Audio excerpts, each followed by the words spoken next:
I'm Roger Anionson here again with Michael Patterson, and we've been working on a project called Better Brains by Design for at least a year. And as things were developing, we wanted to get to a point where we can fully explain it, and we're there. We're ready right now, Michael, to get into some of the details and talk about some of the goals we've got.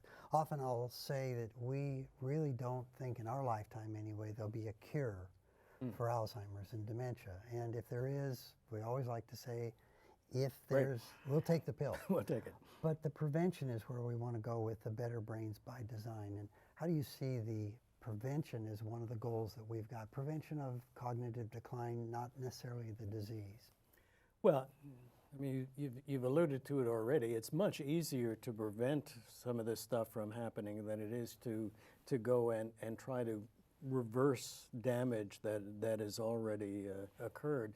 As you know, with Alzheimer's in particular, by the time you can diagnose Alzheimer's and by the time you're really beginning to see the symptoms, there's been such an accumulation of damage throughout the brain that it's really hard to get at correcting that, particularly if there's real damage to the nerve cells. So it's much easier to back up and say, well, we know what the risk factors are, or we have a pretty good idea of what puts your brain at risk, what protects your brain.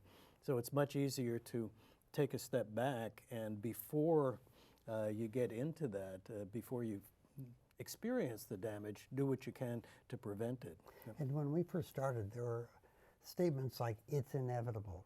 And I remember the phrase that caught my attention was, if you live long enough, you will get Alzheimer's. And that's all been put to the side as a myth, but there are an acceleration of risks that are associated with aging. So if the risks are there, and if someone were to say, it's inevitable that you'll suffer cognitive decline, I see the prevention as postpone the decline as long as you can, work hard to do that, and that work has to be incremental and it has to be regular and diligent, but it's not a massive effort, it's an effort over a lifetime. Yeah, and one of the things that you're hearing more these days from the Alzheimer's field is we have to diagnose earlier, which is recognizing this idea that, the sooner you get at the problem, the better off you're going to be. But where they never go, sort of the next step is, well, once you've diagnosed it early, what do you do? Yeah, it's what do you do?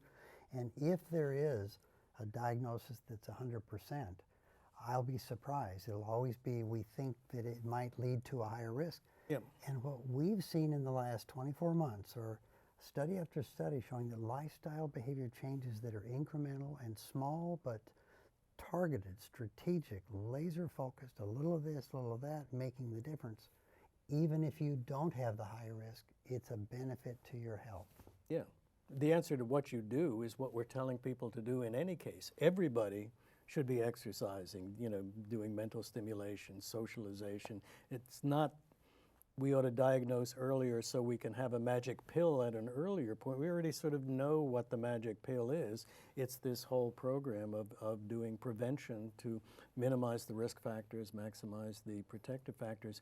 But it shouldn't just be for people who are diagnosed with early onset Alzheimer's. Everybody ought to be doing this because everybody wants their brain to be better, and that's how we design our brains to be better. So prevent versus cure, it's not a pill you take, it's something you do. Yeah, it's a behavioral, one of the revelations in terms of plasticity is that you go from molecular to systemic to behavioral, and you can go bottom up.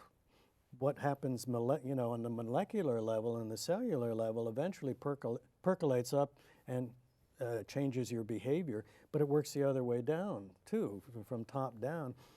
How you behave changes how your systems operate, change what your cells are doing and how your cells are operating, and we can control our behavior much more easily than we can control our... It gets to be activity dependent everything. Right.